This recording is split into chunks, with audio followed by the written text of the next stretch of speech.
Are refugees and migrants a problem?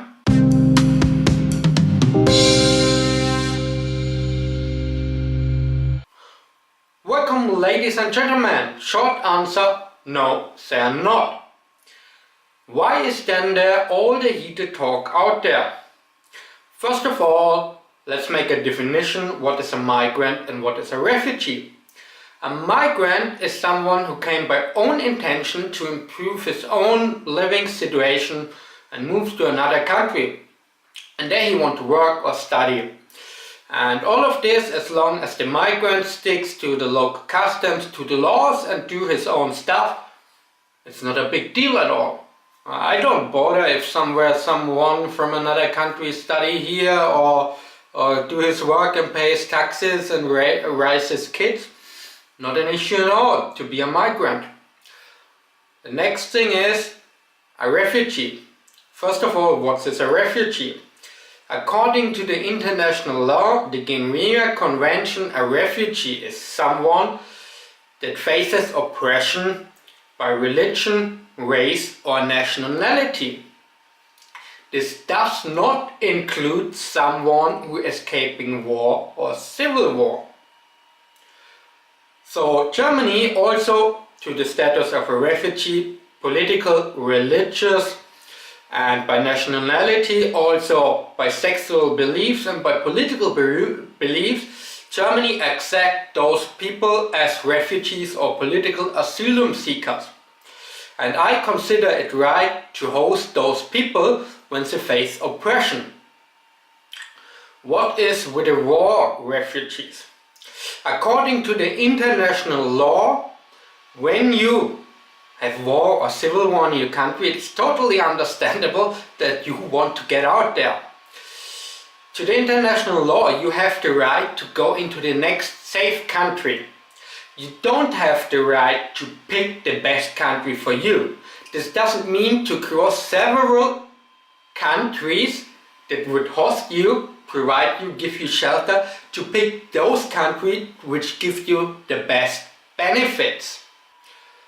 Also, for being a migrant, it's totally understandable when you want to improve your personal living situation. It's the right of every person. No one is illegal. No borders. But there we come to the next point. It's also the right of every society to choose who can be part of this society and under which circumstances. It's hard to explain to me why some girl from Taiwan or from Georgia or some other country that want to live and study in Germany need to prove a bank account with about 8,000 or 9,000 euro to study in Germany, but someone who just say, well, I'm a refugee now, please give me language class, give me shelter, give me job training, give me free studies, why this person get it, where another person from another place in the world don't get this. There's a quite injustice. Just because some people are from some area and not escaping war. Those people are actually migrants, but why say get special treatment which is in favor of them and others not? A big question. Furthermore, the big deal with migrants and refugees is not that people coming to Germany because they're escaping war or they want to improve their own living situation. The issue becomes when those people act antisocial, criminal or become terrorists. Now we face this big heated talk because some people want a confrontation. They want the conflict and they want to simplify a simplification of everything. They want to paint it black and white. So when you are not pro-migration and not pro-refugees, you automatically an intolerant racist. But this doesn't face the reality. But the people want it that we have a conflict and a clash at the end. And next thing which will and provide as a proof for this clash is that antisocial and criminal behavior by migrants and refugees don't face a punishment. Does it mean all migrants and all refugees are bad and criminals and terrorists? No, they're not. And most people can make the separation and the difference. It only gets an issue when the government isn't able and not willing to pick out and separate the criminals among the migrants, among the refugees that harm other people and act antisocial. Those people should be picked out, sent to a trial, get a punishment and face a deportation. Now some people will say, well, not all of them are like this. Not all migrants and refugees are criminals. I never said so. And yes, Germans commit crimes, Americans commit crimes, Chinese commit crimes, Indians commit crimes. Everywhere where people are, there are crimes. This means also among migrants and refugees are crimes. It's common sense. Why aren't we able to select those criminals, send them to a trial, punish them and deport them? This would make the life of the local people, of the migrants and the refugees that are peaceful, normal people are way better when they don't have to deal with criminals and terrorists on a daily basis.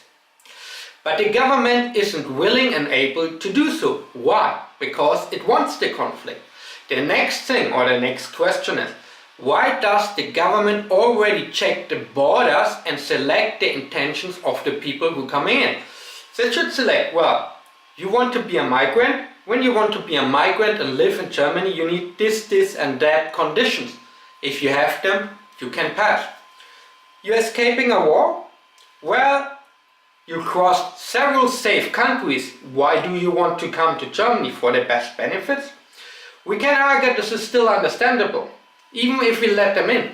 Then, when the people are here and commit crimes, we have victims of those crimes. We have even dead people. We have raped girls, murdered girls, killed people. Because we don't check the intentions of the people ahead. And even when they are there, they commit crimes. There are reports of people that are catched up by the police 30 to 40 times and get released every time. What signal does the politics send to the people? The politics sends the signal, we don't care who's coming to our country. We don't care when the people commit crimes. We don't care to punish them. But when you point this out, we care about you for your hate speech and we care about you for your racist, intolerant behavior. What's the intention? This rises the frustration of the people. It is bad for the honest migrants that make a peaceful living here in Germany or in every other country. It's bad for those people that really need shelter and help because they're escaping oppression and war. When we let terrorists and criminals free among us in our society, and everyone who points this out is labeled as an intolerant racist. The intention is clear. They get either, in the best case, the government isn't able to solve the problem, which would be a stupid government, and I ask why they are in charge anyway. The second thing is, when everyone who is critic with the why don't criminals get punished, why the open borders, and why doesn't the government act? The deeper intention I see is that the government want this conflict. They want that the people mistrust the government, that the people mistrust migrants and refugees, and that refugees and migrants mistrust the local people, that we separate in groups and at the end fight each other, that the government can control us all. And everyone who point this out get labeled by political correctness and social justice warriors as an intolerant racist. And those people are the foot soldiers of the global elites and their sinister plans to control and rule us all after a big clash is coming. It would be quite easy. We wouldn't have far-right extremism or populist opinions when since decades the government would make a clear selection and say, well, there are some people that don't behave, those people face a punishment and a deportation, and if they're local people, they face imprisonment. They go to prison. But the government doesn't do this at all for decades. And you can't run a government with stupidity that long. You have to run it by ignorance and bad will. That's just a few words if migrants and refugees are bad. Thanks for watching, guys. Please, your comments below because it's a controversial topic. Thanks for watching and cheers!